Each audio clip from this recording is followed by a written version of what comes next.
You mentioned we're in a big bubble. Can you elaborate on that, and how is this likely to play out? When you print money on the scale that modern nations are printing it, Japan, the United States, Europe, etc., we're getting into new territory in terms of size. There's never been anything quite like what we're doing now, and we do know from what's happened in other nations, if you try and print too much money, it eventually causes terrible trouble.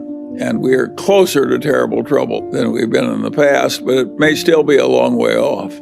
I certainly hope so. When Volcker, after the 70s, took the prime rate to 20% and the government was paying 15% on its government bonds, that was a horrible recession. Lasted a long time, caused a lot of agony. I certainly hope we're not going there again. I think the conditions that allowed Volcker to do that without an interference from the politicians were very unusual. And I think in 2020 hindsight, it was a good thing that he did it. I would not predict that our modern politicians will be as willing to permit a new Volcker to get that tough with the economy and bring on that kind of a recession. So I think the new troubles are likely to be different from the old troubles. You may wish you had a Volcker-style recession instead of what you're going to get. The troubles that come to us could be worse than what Volcker was dealing with and harder to fix. Think of all the Latin American countries that print too much money. They get strongmen and so forth. That's what Plato said happened in the early Greek city-state democracies. One person, one vote, a lot of equality, and you get demagogues, and the demagogues lather up the population, and pretty soon you don't have your democracy anymore. I don't think that was a crazy idea on Plato's part. I think that accurately described what happened in Greece way back then, and it's happened again and again and again in Latin America. We don't want to go there. At least I don't. We've done something pretty extreme, and we don't know how bad the troubles will be, or whether we're going to be like Japan or something a lot worse. And what makes life interesting is we don't know how it's going to work out. I think we do know we're flirting with serious trouble. I think we also know that some of our earlier fears were overblown. Japan is still existing as a civilized nation, in spite of unbelievable excess by all former standards in terms of money printing. Think of how seductive it is. You have a bunch of interest-bearing debts, and you pay them off with checking accounts, which you're no longer paying interest. Think of how seductive that is for a bunch of legislators. You get rid of the interest payments and the money supply goes up. It seems like heaven. And of course, when things get that seductive, they're likely to be overused.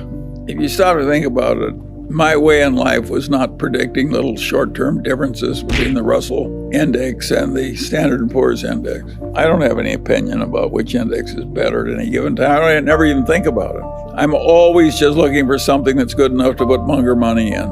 And I figure that I want to swim as well as I can against the tides. I'm not trying to predict the tides. If you're going to invest in stocks for the long term or real estate, of course there are going to be periods when there's a lot of agony and other periods when there's a boom. And I think you just have to learn to live through them. And as Kipling said, treat those two imposters just the same.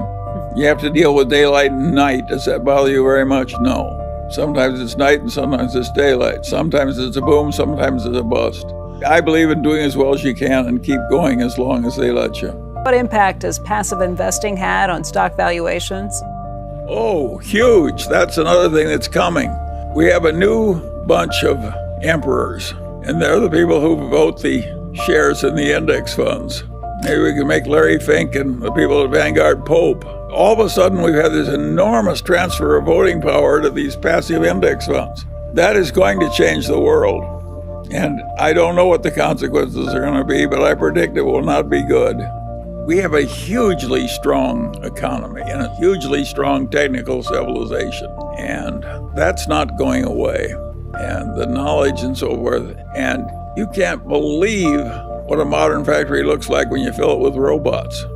And that's coming more and more and more. And it's coming to China too, for that matter.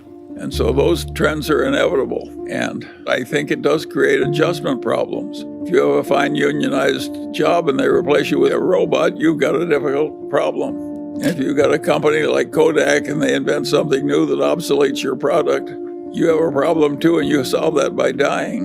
A lot of people don't like that solution. because all those problems are real, and because it's so tempting to get rid of your debt by just giving a guy a non-interest-bearing checking account where you used to have to pay him interest every month, not only do we have a serious problem, but the solution to it that is the easiest for the politicians and for the Federal Reserve too, for that matter, is just to print more money and solve the temporary problems that way.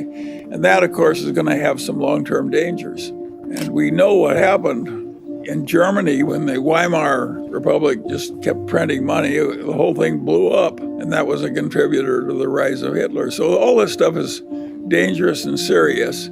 And we don't want to have a bunch of politicians just doing whatever is easy on the theory that it didn't hurt us last time, so we can double it and do it one more time. And then we double it again and so forth. We know what happens on that everlasting doubling.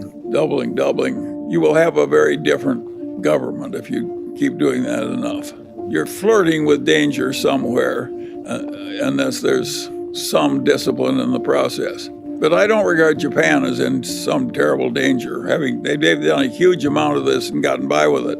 I don't think we'll be as good at handling our problems as Japan is. If taxes were not an issue, what are your thoughts on going to cash today and waiting for better opportunities to deploy that cash over the next 12 months? Is it a sensible idea in your mind? In my whole adult life, I've never hoarded cash waiting for better conditions. I've just invested in the best thing I could find. And I don't think I'm going to change now. And the Daily Journal's used up its cash. Now, Berkshire has excess cash, quite a bit of excess cash. But it's not doing that because it thinks it knows how to time investments. It just can't find anything it can stand buying. So we don't have a solution to your problem. We're just coping with it as I've described. Given the valuation and market correction in early 2020, why is Berkshire not picking up or adding any new companies to its profile? Of course, kudos to the team in picking up Apple shares a couple of years back. That's paying off for sure. The reason we're not buying this, we can't buy anything at prices we're willing to pay. It's just that simple. Other people are bidding the price up. And a lot of the buying is not by people who really plan to own them. A lot of it is fee-driven buying. Private equity buys things so they can have more fees by having more things under management. Of course, it's a lot easier to buy something you use somebody else's money. We're using our own money, or at least that's the way we think of it. I've always believed that nothing was worth an infinite price. Even an admirable place like Costco could get to a price where you would say that's too high. But I would argue that if I were investing money for some sovereign wealth fund or some pension fund, and a 30, 40, 50-year time horizon, I would buy Costco at the current price. I think it's that strong an enterprise and that admirable a place. By the way, it's not a tragedy that Berkshire has some surplus money they're not investing. We look more responsible with the extra wealth, and we are more responsible with the extra wealth.